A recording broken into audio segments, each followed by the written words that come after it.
Ah, hello everyone. So my name's Murray. I came out the other night to your child's football club, and we did some jump testing.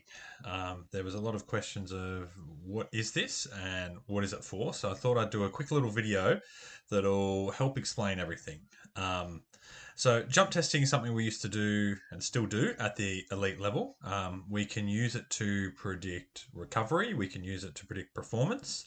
But I guess as a physiotherapist, what we use it to do is predict injury rate. So we have data for every age group in terms of who's strong, who's medium, and who's at the lower end of strength. And we know on certain tests we can predict what is a person who may go on to have struggles in different parts of their body and predict people who will go on to have, medium performance or high performance. So when I send out this email to your groups, when I send out this email, what you'll get is you'll get a few pictures looking like this. Um, and what you'll see is I've blacked out the names for privacy, obviously, but you'll be able to find your child's name in amongst your team. And so what you will see here is this is the counter movement jump, which is just a two-legged jump.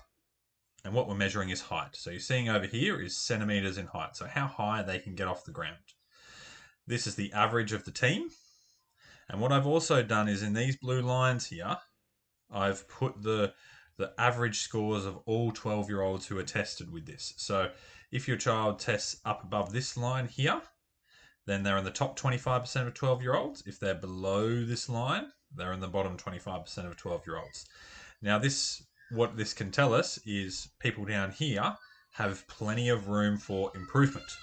And following one of the exercise programs that will be sent out to you, um, we'll hopefully be able to say remeasure these kids and see these numbers come up in terms of their performance and jump scores, which will also mean that they're a little bit safer.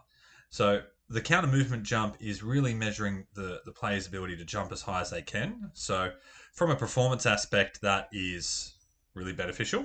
Um, the higher you jump, the better you head, the faster you'll run, and the better you'll be able to stop. So if I run you through some of the other tests we've done, this is the single leg jump. So again, same sort of thing. You'll see your name here, and you'll see left leg and right leg are the two different colors per name, and you'll see the group average here. And then again, I've drawn this sort of range. This is the ability of the boys to jump as high as they can on one leg, with high being up here, low being down here. So again, what we want is to have as many boys as we can say in this top 25%, indicating that they're strong and powerful.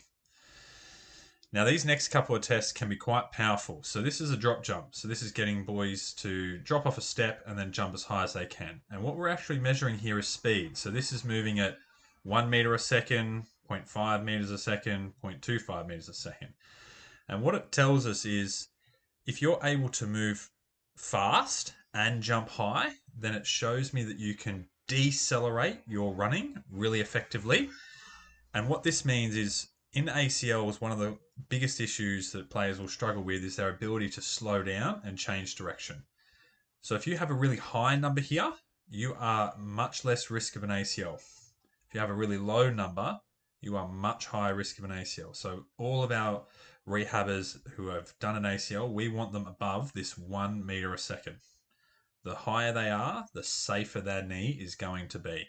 It will also mean that they're able to change direction more effectively, which will obviously help their performance. This is that same test repeated, but on one leg. So their ability to jump off a step, land on one leg, and jump again. So, that's repeated millions of times in a game of football in terms of jumping for a header and then taking off, stopping a ball and then kicking a ball. And so what we're measuring again here is height. And we're wanting to see, high scores are better. And this is the single leg drop jump with speed. So when you're on one leg, we're looking for above 0.5 meters a second. So anyone who scores above 0.5, we know they are less risk of an ACL injury, whereas people below 0.5 are a higher risk of ACL.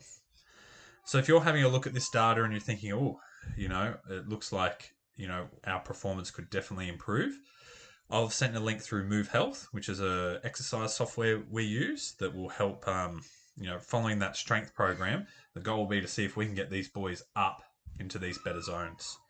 If you've got any questions, please shoot me a link at Thornton Physio. Happy to answer anything.